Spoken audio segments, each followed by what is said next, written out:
2020년 4월 5일 오늘은 특별히 고난주간을 들어가는 주간입니다. 이번 한 주간 동안도 예수님의 십자가 고난을 기억하는 우리 모두가 되시기를 원합니다. 오늘 본문은 마태복음 27장 45절에서 50절 말씀을 봉독에 올리겠습니다. 제9시점에 예수께서 크게 소리 질러 이르시되 엘리 엘리 라바 사막다니 하시니 이는 곧 나의 하나님 나의 하나님 어찌하여 나를 버리셨나이까 하는 뜻이라. 거기 있었던 자 중 어떤 이들이 듣고 이르되 이 사람이 엘리야를 부른다 하고 그 중에 한 사람이 곧 달려가서 해면을 가져다가 신 포도주에 적시어 갈대에 꿰어 마시게 하거늘 그 남은 사람들이 이르되 가만두라 엘리야가 와서 그를 구원하나 보자 하더라. 예수께서 다시 크게 소리 지르고 영원히 떠나시니라. 아멘. 오늘 이 본문 말씀을 가지고 어찌하여 나를 버리셨나이까 라는 주제의 말씀을 가지고 함께 위로와 은혜를 받겠습니다. 하나님의 아들이신 예수님께서는 육신을 입으시고 이 세상에 오신 목적은 자기 백성을 그들의 죄에서 구원하시기 위해서 오셨습니다. 마태복음 1장 21절에 보면 아들을 낳으리니 이름을 예수라 하라. 이는 그가 자기 백성을 그들의 죄에서 구원할 자이심이라 하니라 하고 이렇게 기록되고 있습니다. 예수라는 이름은 자기 백성을 그들의 죄에서 구원할 자라는 뜻이죠. 죽을 수 없는 하나님의 아들, 영생하시는 하나님의 아들이신 예수님께서 십자가에 못 박혀 죽기 위해 육신을 입으시고 이 세상에 오셨습니다. 여기서 우리는 하나님의 사랑이 얼마나 놀랍고 얼마나 큰지 알 수 있습니다.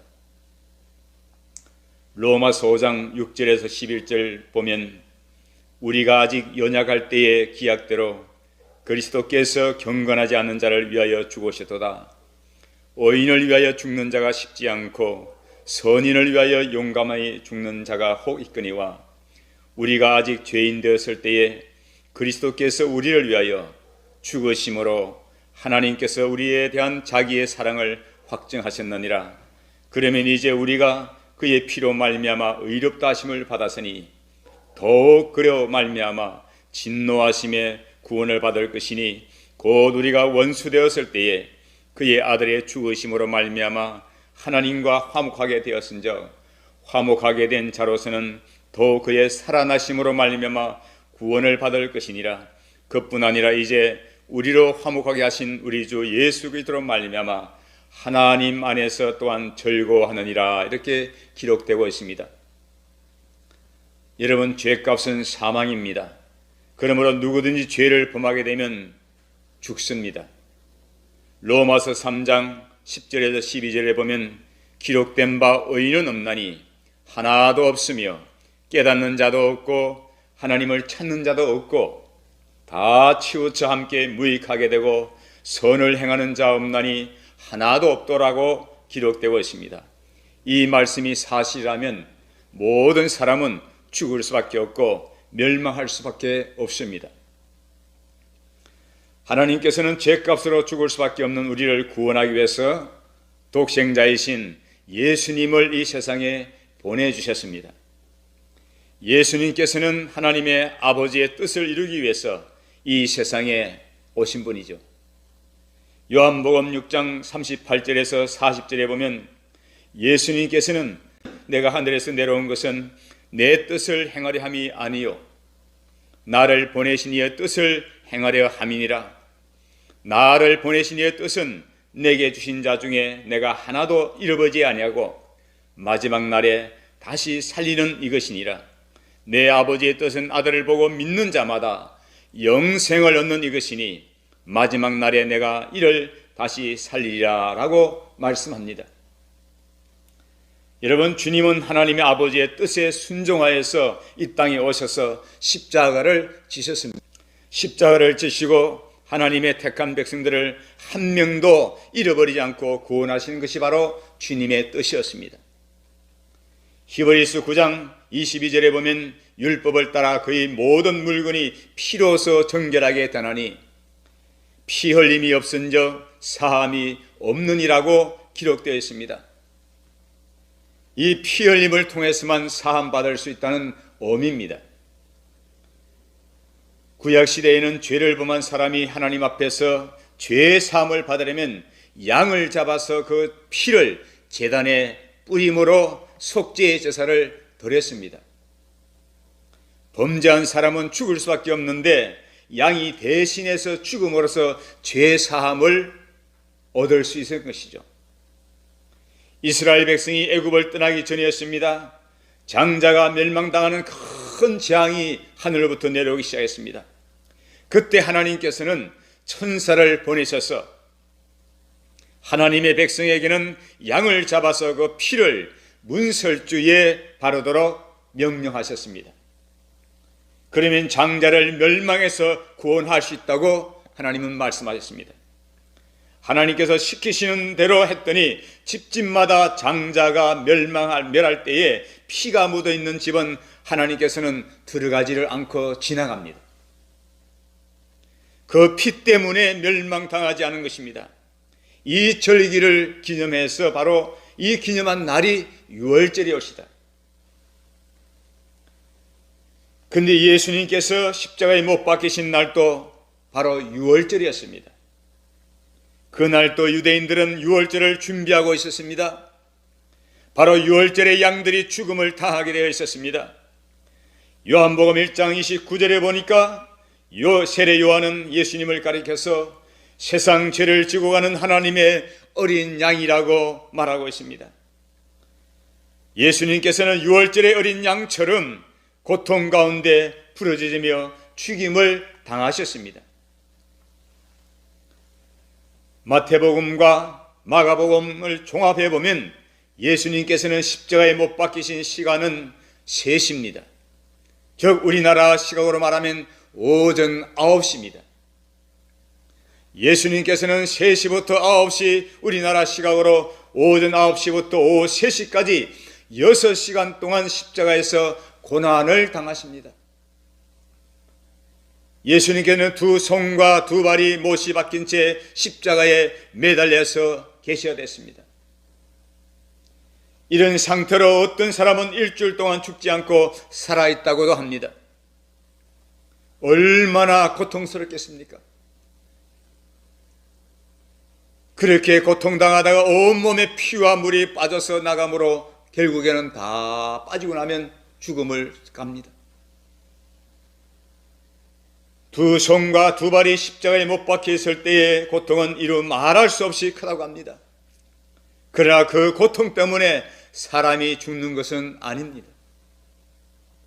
목마름과 굶주림으로 인해서 서서히 죽어간다죠.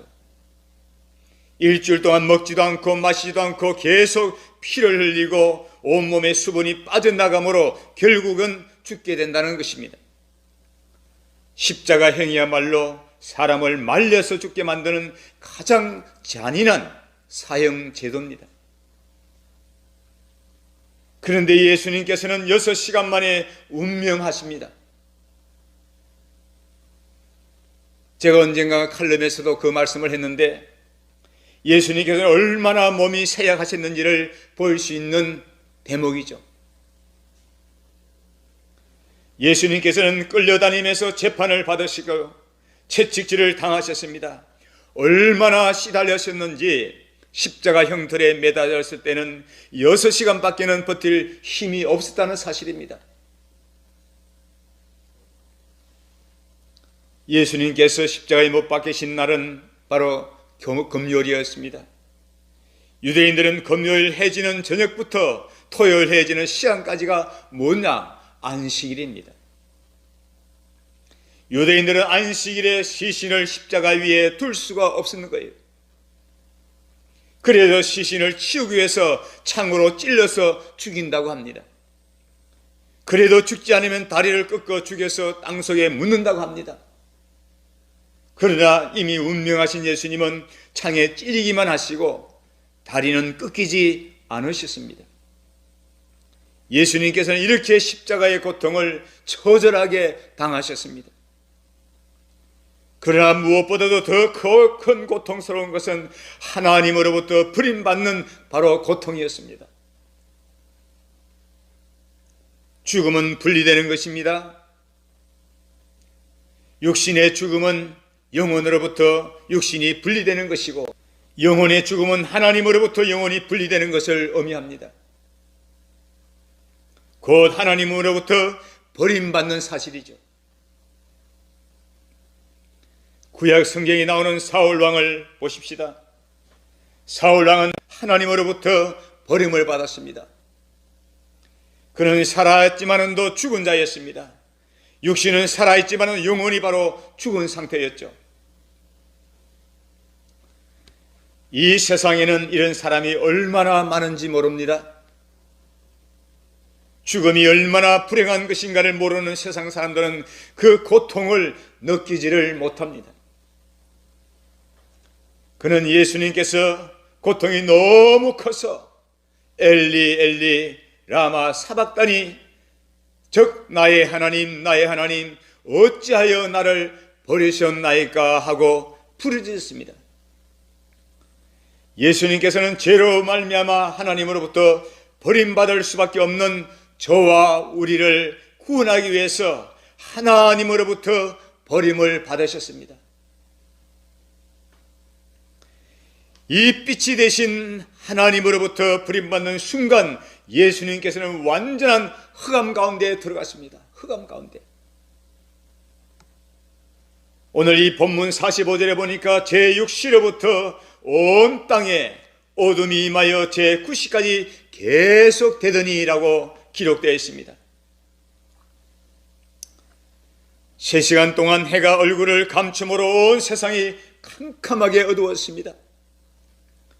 누가복음 23장 44절에서 48절을 보면 때가 제6시쯤 되어 해가 빛을 잃고 온 땅에 어둠이 임하여 제9시까지 계속하며 성소의 휘장이 한가운데가 찢어지더라. 예수께서 큰 소리로 불러 이르시되 아버지 내 영혼을 아버지 손에 부탁하나이다 하고 이 말씀을 하신 후 숨지시니라. 백부장이 거된 일을 보고 하나님께 영광을 돌려 이르되 이 사람은 정녕 의인이었도다 하고 이를 구경하러 온 모인 무리도 그된 일을 보고 다 가슴을 치며 돌아가고라고 기록되어 있습니다. 예수님께서는 죄가 없으신 분이십니다.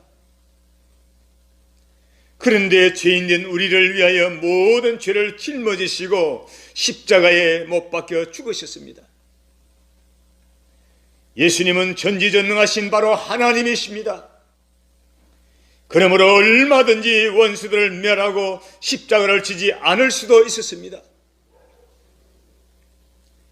마태복음 26장 53절에서 54절을 보면 예수님께서는 너는 내가 내 아버지께 구하여 지금 12군단 더 되는 천사를 보내시게 할 수 없는 줄로 아느냐?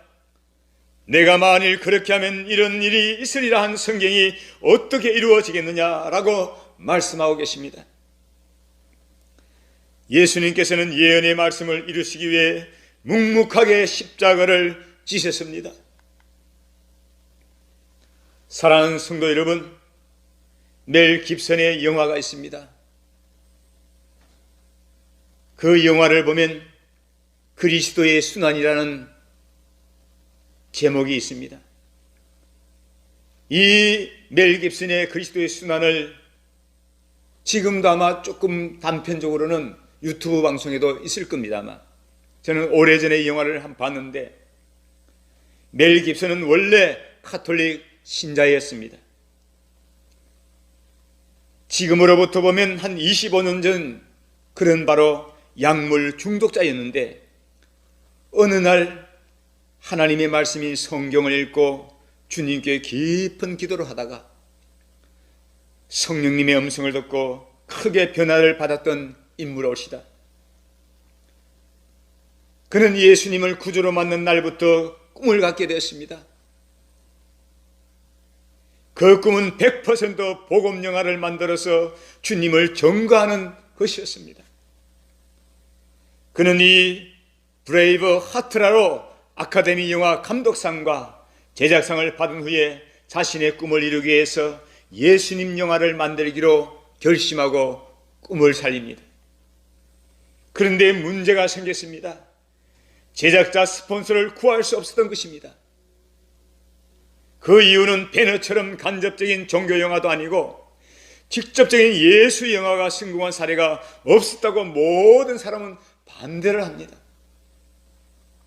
더구나 예수님의 마지막 12시간을 중심으로 한 순환의 이야기만 영화가 성공할 가능성이 없다고 이구동성으로 영화계에서는 말을 합니다. 뿐만 아니라 미국 영화 역사상 영어가 아닌 히브리어로 대화를 하면서 영어 자막을 쓰는 그런 영화는 성공할 수 없다고 판단했습니다. 할 수 없이 멜 깁슨은 자신의 사제를 털어서 영화를 만들기로 결심합니다. 멜 깁슨은 성령이 나에게 임하셨고 주님께서는 나에게 복음 전파의 도구로 이 영화를 만들기로 명하셨는데, 그 고백을 남기면서 그는 자기 예산 2,500만 불을 투자해서 영화를 만들기 시작합니다. 헐리우드에서 이제 멜 깁슨은 망했다고 소문이 자자합니다. 그러나 이 영화가 개봉되던 첫날에 얼마나 많은 관객들이 몰렸던지 첫날 수입이 기록되기를 2,360만 불이나 되었다고 합니다. 그래 제작 첫날에 투자한 모든 제작비를 다 환수하게 되었습니다. 극장마다 부흥회가 시작되었고 강도와 살인범이 이 영화를 보고 회개하고 자수하였습니다. 타락했던 자들이 돌아왔고 믿지 않는 사람들이 주께 돌아오기 시작했습니다. 미국뿐만 아니라 남미와 호주와 이슬람 국가까지 회심의 기적들이 막 일어나기 시작했습니다. 대기적이 일어난 것이죠. 그런데 이 영화의 제작을 가장 반대한 사람이 있었습니다. 누구였나? 그들은 바로 유대인이었습니다. 유대인들은 이 영화가 반유대인의 정서를 자극한다고 영화 상영 반대 시위를 벌이기 시작했습니다. 영화 시사회에서 유대 출신 기자가 영화 감상 후에 멜 깁슨에게 질문을 합니다. 당신은 정말 유대인이 예수를 죽였다고 생각합니까? 당신의 견해를 직접 듣고 싶습니다. 라고 질문합니다. 그러자 멜 깁슨은 당신들 유대인이 예수를 죽인 것이 아닙니다. 내가 예수님 그분을 죽였습니다. 나의 죄가 그분을 돌아가시게 했고 나의 죄 때문에 그분이 이런 순환을 받아야만 했습니다. 이것이 영화의 주제입니다. 라고 대답했습니다. 이 영화의 첫 장면은 바로 이사야 53장 5절의 말씀이 옵시다. 그가 찔림은 우리의 허물 때문이요 그가 상함은 우리의 죄악 때문이라. 그가 징계를 받음으로 우리는 평화를 누리고 그가 채찍에 맞음으로 우리는 나음을 받았도다. 말씀을 시작합니다. 사랑하는 여러분, 여러분 이 영화를 보시고 무엇을 느꼈습니까?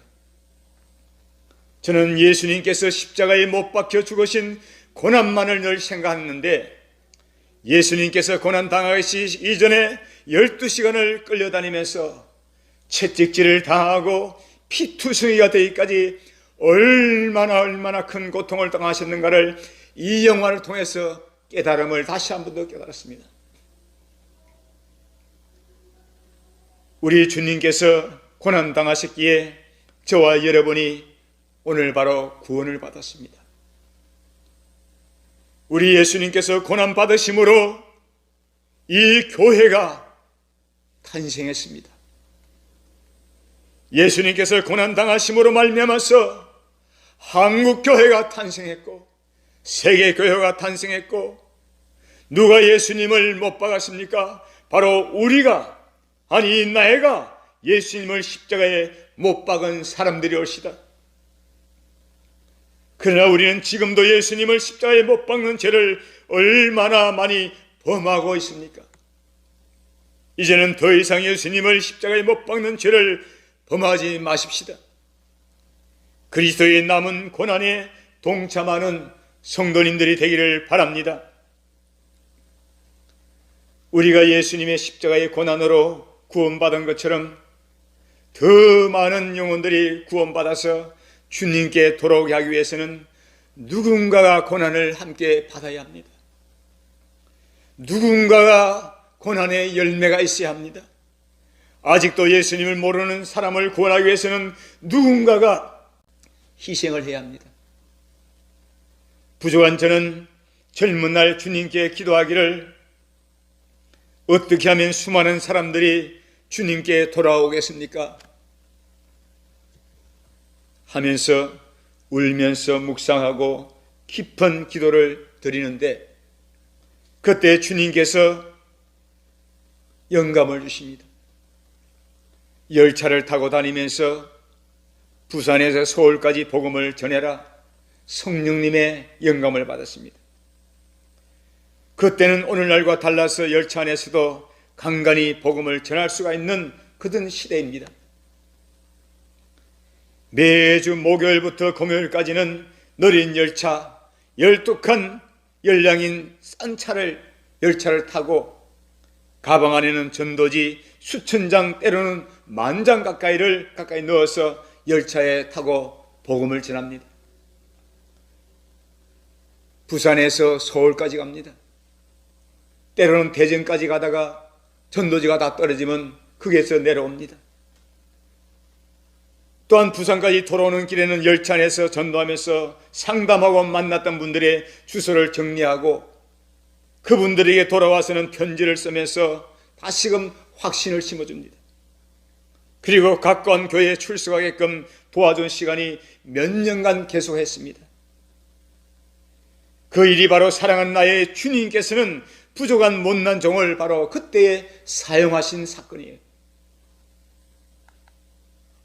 골로새 1장 24절 말씀에 보면 나는 이제 너희를 위하여 받는 괴로움을 기뻐하고 그리스도의 남은 고난을 그의 몸된 교회를 위하여 내 육체에 채우노라고 바울 사도는 기록합니다.